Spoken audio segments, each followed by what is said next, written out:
Bonjour, ici Aurélien Macaire. Dans cette vidéo, j'aimerais vous présenter un moyen simple et efficace d'organiser vos idées, de structurer vos idées.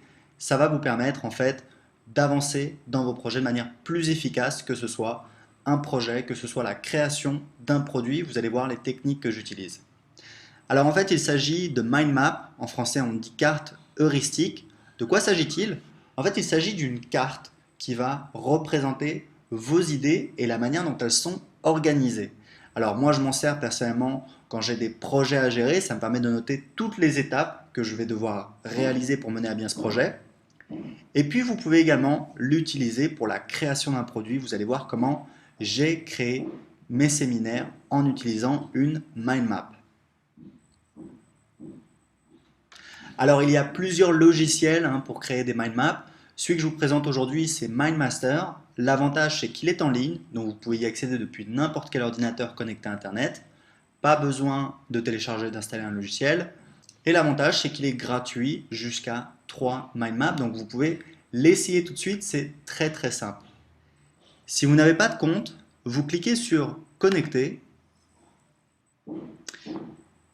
Et ce que je vous recommande, le plus simple, c'est de vous authentifier à l'aide de votre compte Facebook. En fait, en cliquant ici, vous allez autoriser l'application à accéder à votre profil Facebook.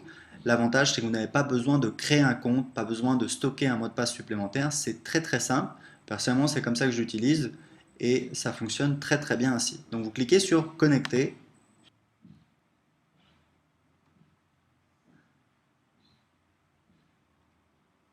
Alors voilà l'interface, vous voyez qu'on voit les mind maps que j'ai créées, donc chacune d'elles correspond à un séminaire que j'ai créé. Je vais vous montrer un petit peu à quoi ça ressemble. Alors voilà la mind map de mon séminaire Gagnez votre indépendance. Vous voyez qu'en fait j'ai organisé mon séminaire en 5 grandes parties et à chaque fois j'ai noté tous les éléments, toutes les idées, tous les exercices que j'allais inclure dans mon séminaire et donc ça me donne à l'arrivée une carte comme ça qui est assez grande. L'avantage de ce logiciel, c'est qu'on peut zoomer et dézoomer pour accéder à telle ou telle partie. Alors vous pouvez également utiliser une mind map pour, comme je vous l'avais dit, structurer un projet où vous allez noter toutes les étapes de la réalisation de ce projet.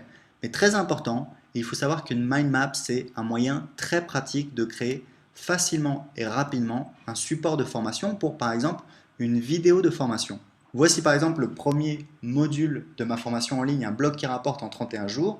En fait, j'ai utilisé tout simplement un mind map qui me permet de structurer mes idées. Là, on voit que c'est le plan de ma formation, c'est comment ma formation est structurée. Encore une fois, vous voyez que c'est un moyen très très facile d'organiser ses idées.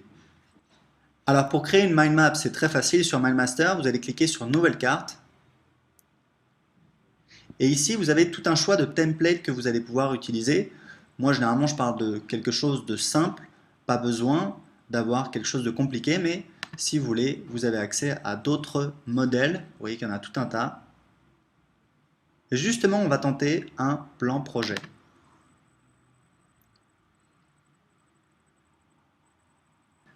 Voilà, donc en fait, il s'agit d'un modèle basique qui représente la structure d'un projet. Donc vous voyez qu'ici, on a les informations du projet, ici, on a les contraintes ou les limitations, ici, on a tous les intervenants, ici, on a des notes, ici, on a donc les actions du projet, là, on a le planning, et là, on a donc la timeline.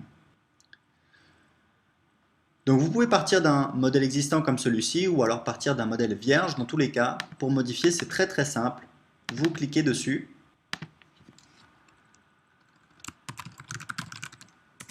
Et vous voyez que vous pouvez changer très facilement.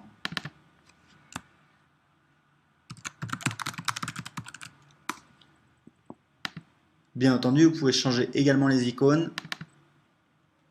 Vous pouvez également créer de nouvelles bulles. Voilà, vous voyez que par défaut, elle est attachée à l'élément central. On peut la rattacher à un autre élément. En fait, il suffit voilà, de passer comme ça. Si je veux la rattacher à action, voilà, je vais le mettre comme ça. Et là, encore une fois, je peux changer le titre. Voilà. Bien entendu, vous pouvez le mettre où vous voulez. Alors des fois la prise en main est un petit peu ardue, il faut insister, on trouve toujours une solution au bout d'un moment, ça devient facile une fois qu'on a compris comment ça fonctionnait, donc vous pouvez changer les éléments comme ça ou alors partir d'un modèle totalement vierge.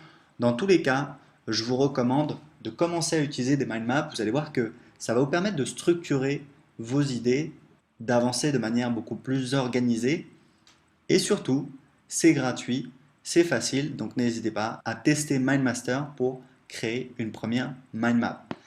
Je vous dis à très bientôt pour de nouvelles vidéos pour réussir sur Internet avec un blog sur bloguer.tv.